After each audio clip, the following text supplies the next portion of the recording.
Nunood. Hi, Starmates! Gina kayo dito with us kung saan nagniningning ang araw nyo sa siyang dala ng 8. Ito ang Pinoy Big Brother Honor Show Go! Kahapon, bumida na naman ang kakulitan ng ating mga bagong teen star dreamers. At eto pa, binigay na rin sa kanila ang first job nila sa loob ng camp. At ito ang pagiging Pastillas Vendor! Tamis niya na, pero for sure talagang magiging kasing sarap ng pastillas nila ang ating kwentuhan. Kaya ano pang hinihintay natin? Simulan na natin yan. Sa Camp Star Hunt, mukhang mas nagiging banded pa ang boys dahil naisip pa nilang gumawa ng sariling handshake. Ay, ganyan. Tapos, Sapwet. Ang awa sa amin. Sapwet ba? Ipo na. Nangiiwangan. Nangiipo wala. Hindi, sa amin talaga sa amin. Magkabarikada. Parang ganon. Cool. Ganon. Oo.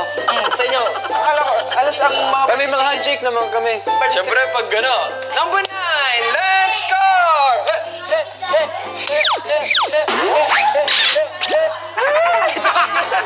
Tayo, gagawa pa ako. Tapos.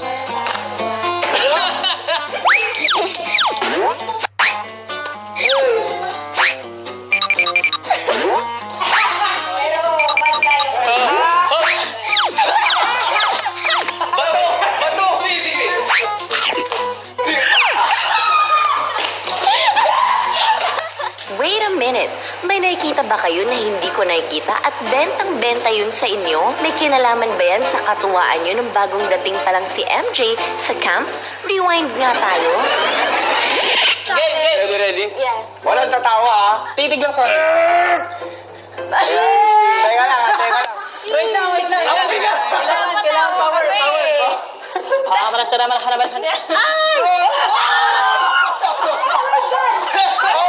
Hindi ko na naman nakita, boys. Mabuti pa ipakita nyo na ng harapan sa amin. Walang daya. Alas 3. Alauna. Alas 2. Alas 3. Winner ang magic trick mo, MJ. Naloka kaming lahat dun, Ako ah. kasi alam ng mga girls yung secret ni MJ, kaya para ma-reveal na rin namin sa kanila yung natatanging katangian. Natatangi na katangian pa ni MJ. Ang magic pustiso. Dahil nga sa magic, ngipin si Ashley na curious tungkol dito. So how do you take it off? Why is it tanggal? Parang nakakataba. Pero siguro mas less Fake tooth. Hindi naman kayo nailang. What happened? Bakit? Asim. Yung ngipin, nabulok siya. Tapos, pinakatanggal ko na lang. Pero saan yan yung ngipin na natanggal? Hindi. Pinagawa. Saan yung ngipin mo natanggal? Ano story? Nabulok daw. Nga pala. Maya-maya sa living room, si MJ tinuloy ang pagpapasaya. Ashley, hindi naman sa ano kasi alam mo naman siguro na may jowa ako, 3.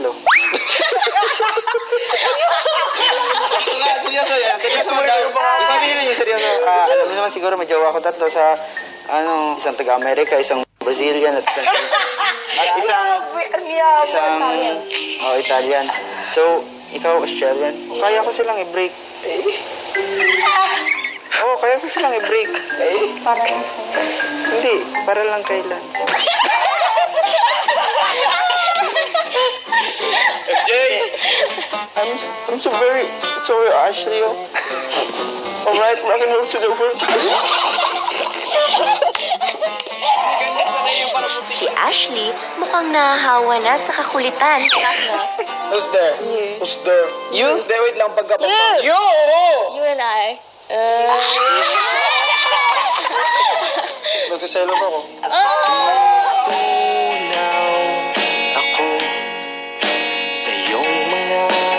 I'm even an honor student in Ateneo. You're not? Hindi or you Honor are? student. Mahilig. You like to study like that? Or hindi? I just listen to the teacher. I even sleep in class sometimes. Because I'm a varsity player, and sometimes we train in the morning, and then when I go to class, I'm just super sleepy. I can't even listen to the teacher. But they send us handouts. We don't have scholarships in our What time school. does school start? First class starts at 7:30. How about in Australia? 9 to 2. Only? Yeah. Really? Yeah. But you go to different classrooms, right? Yeah, and our start of the school year is February. Our class starts in June. Ours is different from Manila. Like right now, April, summer namin ngayon. What grade are you in Australia? 10th grade? 11, yeah. So, you're gonna graduate in December. Yeah. Magkaiba ng culture, kumbaga kung saan siya lumaki, pati saan ako lumaki. Yun, parang tanong na lang din ako ng tanong sa kanya. Pure Filipina siya, tapos yung mga barkada niya, Australians din, parang Australian school po talaga siya nag-aral. In Australia, we have 2 weeks vacation every 2 months. Yeah. It was good to have a conversation because he was asking me about where I was from and my culture. And then it's just good that someone was interested in like all about me. So it's Do like, you guys also have, like, in America, they have, like, spring break, winter break? yeah, Do you have? Like, how many seasons are there in Australia? Do you experience winter in Australia? yeah. It snows there? No, not snow. Like Baguio. Like, you know, 25, 24, 19, like that. Okay. Medyo tahimik po siya, kumbaga prinsesang-prinsesa yung ugali. Sobrang hinhin. Hindi lang si Ashley pero sa lahat ng Star Dreamers. Kung saan sila galing, tanggap na tanggap ko po sila. Di po ako nag-judge po kung ano mga pinagdaanan nila sa buhay. Si Lance nag-share naman sa mga kasama. Namatay na ako ng 2 kapatid sa tiyan ka ng mami. Tapos yun, di ba, buntis si mami sa akin. Bale, ang laman ng bangko nila ni daddy, itlog. At first, nag-rent lang kami apartment. Siguro, for the first 2 months, kaya anak ako, ganun. Tapos, starting ng 2001, doon na kami pinatira sa lola. Great lola ko. 5 years kami nag-stay doon bago kami nagkasariling bahay. Wala akong sariling kama. Isang kwarto lang kami lahat. Pati ang kama ko, hindi kagaya dyan. Foam lang. Yung ganito lang na foam. Buti ka nga nakapum eh. Ikaw, Banig lang. banig. Nalungkot ako para sa kanya kasi at the same time medyo na inggit din ako kasi 'di ba mayaman sila, siya nahihirapan lang mag-adjust. Samantalang ako sanay na sa hirap. Talagang mayroong mga pagsubok na binibigay sa atin si Lord para matutunan natin or maranasan natin yung mga ibang bagay. Nag-start from zero talaga kami. Kaya ako sumali dito para maka-give back ako sa kanila. I also realized na grabe po yung sacrifices talaga ng parents ko for me. So, as early as possible, ako naman po talaga magsakripisyo para sa kanila. Ganun ko po talaga sila kamahal. Sa gitna ng pagbuo ng samahan ng Star Dreamers, hinarap naman nila ang unang araw ng training bilang pastillas vendors sa tulong ng supervisor nila na si Mommy Nati. Tutulong sa inyo kung paano gumawa ng pastillas, wrapper. Gagawa tayo na. Ito yung papel de hapon. Ito yung ginagamit na materials para sa paggawa ng pabalat. Kakatin muna natin. Tapos ititiklop natin ng kalahati. Tapos ititiklop pa natin ng 1/4. Itutupi natin ng sa 3. Ganyan. Yung sa unang-unang page, insert nyo yung pattern. I-place natin. Ginusok ay break it. Tapos, gupit, ikot. Sasabay nyo yung papel doon sa ikot ng scissors. Sobrang nabibilib ako at sabi ko parang napapadali ni mami natin yung mahirap na trabaho. Tapos yung kamay mo ganun din. Oh my God. Nakakapagod yun. Hindi. Isa lang. Saga lang. Feeling ko hard siya pero may pagka-simple din kasi hindi ko pa din po na-try yun. Ang ganda. Ay, ang ganda! Ganda!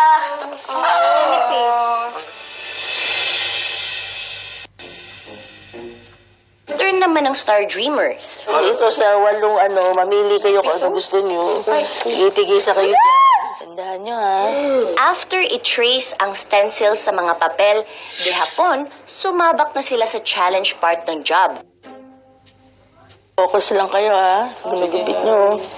Ang unang matatapos niya, madali yung Kung napapabuntong hininga na si Narcy, si Batit naman matindi ang concentration. Sarili ko, okay, magaling lang to. Basta may patience lang or, tiyaga. Gandahan nyo yan. Makisama ka naman, boy. Huh? Nahirap na ako dito. Tingnan mo yung technique nung umiikot yung papel Kasi po, mami, ginagawa ko po sa tabihan ko. Parang, akala ko po hindi pwede sa gitna. Tapos, Di ba sabi ko, sinuro ko sa inyo kanina, tusok? habang pinapaglitan ako, hindi ako parang papadown, inisip ko talaga na okay lang yan, Narcy. Natuto ka na. Sa susunod, huwag mo na ulit gagawin. Oo, hindi ba ganun? Mo smooth.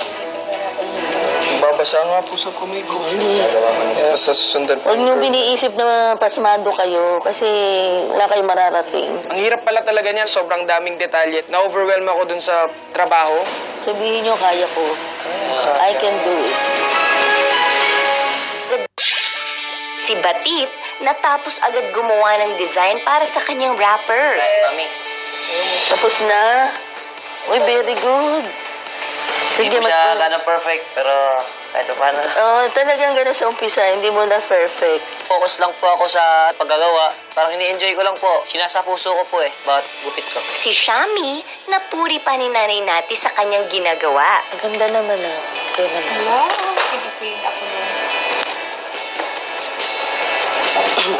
Very good. Natuwa po ako kasi first time kong gumawa nun tapos parang na-perfect siya ng konti. Kung pulido ang trabaho ng mga kasama, si Ashley naman Botol.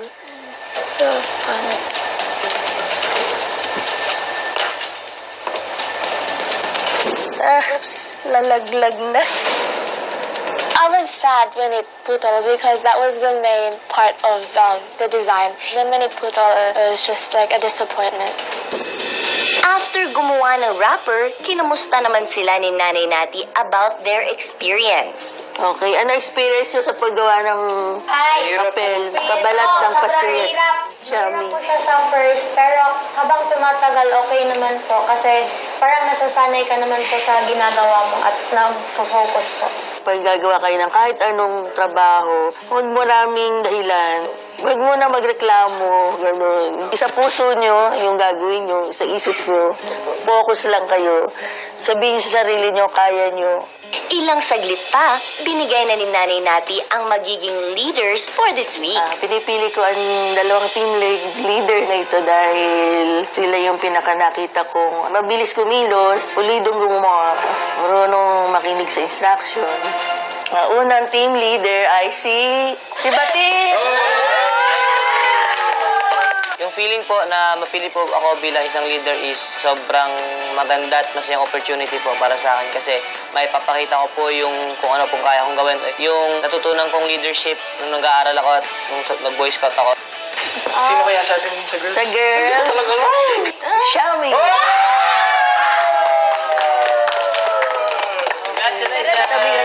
Sobrang saya ko po kasi hindi ko po in-expect na magiging leader ako.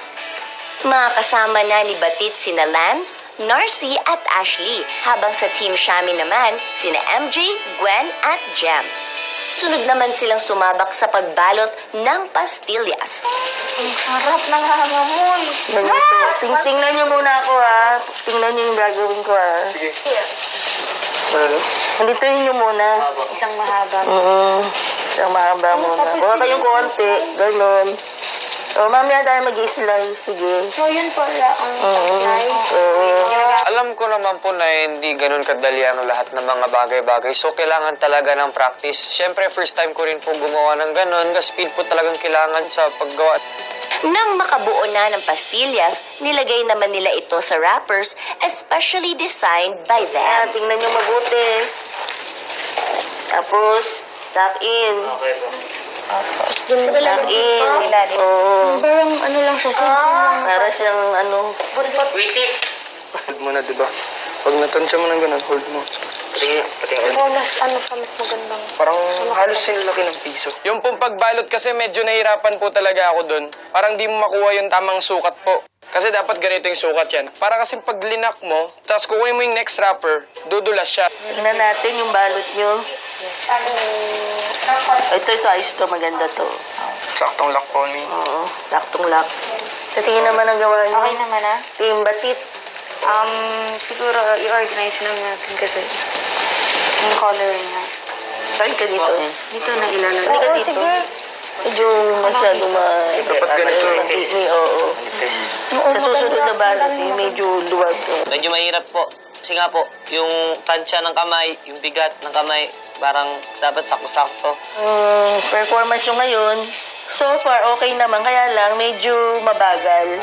Usually, ang mga ganitong hanap buhay, mabilisan para makarami ng benta. So, kailangan konting bilis at tsaka pulido rin. Okay. Okay na tayo? Yes. Ako, thank you po. Thank you po. Marami ba kayo, ano? Super. Marami po. Kasama kayo, Mami. Salamat. Thank you po, mami. Sa job po, i-improve ko po talaga yung sarili ko. As a leader talaga. Susunod, Nafe-feel ko parang hindi ko ginawa yung best ko. Kasi kung ginawa ko yung best ko, eh di sana nakapasok ako sa bayan ko. So, are you saying that all of us didn't do our best like that? si Kuya ni-level up ang weekly task ng mga housemates. Kaya naman level up din ang saya sa loob ng bahay. Ang talagang hamon ni Kuya is sasayaw tayo sa hig. So, paano yun?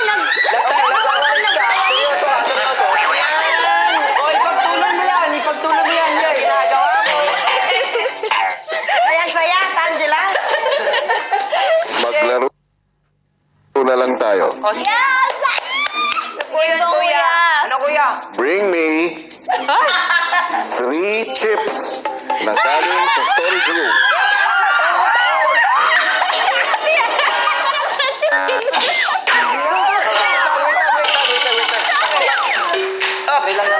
Tuloy-tuloy ang mga funny happenings mamayang gabi dito lang sa Pinoy Big Brother 8.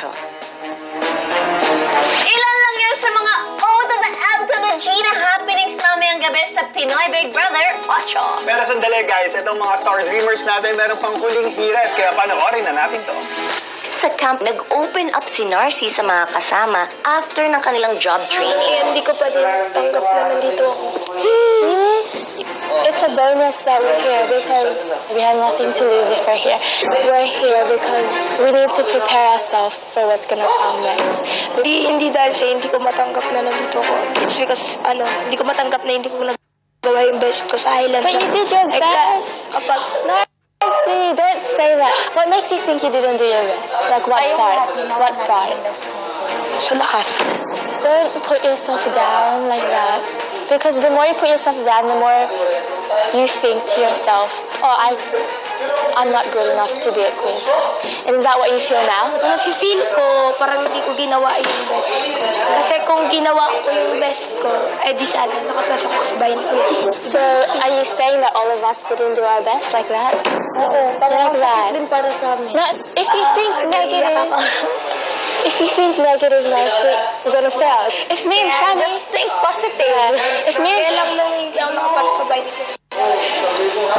So why are you here? Diba? Oh, may pag-asa ka pa. Right? So you have to stop putting yourself down. Like, Oo nga. you have to think. Ikaw yung pinakabata dito. Encourage yourself. Like, I'm good. I can do, I am like. Kasi kapag bata ka, for example, ako yung pinakabata dito, I understand, iisipin ko talaga na dapat mas malakas ako kaysa kanila kahit bata ako. Ganon dapat.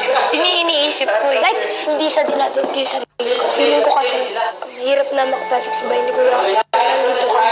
Kasi, isa-isa lang yung pagpasok. Tapos, walo kayo. What you should think in your head, yes, there's one person crossing over, but you could be that person who cross over if you put your 100% in the task. Like, look, our job is to bend our steers, right? And if we do 100% of that, then maybe we'll cross over. Don't overthink things. That's one thing I'm so bad at doing. Ako sobra overthink ko Me kasi. too. But the more you overthink, the more you're not gonna get anywhere with where you're going. Hindi kasi ikaw na-enjoy mo naman na nandito ka, di ba? You're not enjoying it? Na-enjoy mo. Oo, kailangan kasi makisama ka. Oh, are you not enjoying it? Yes.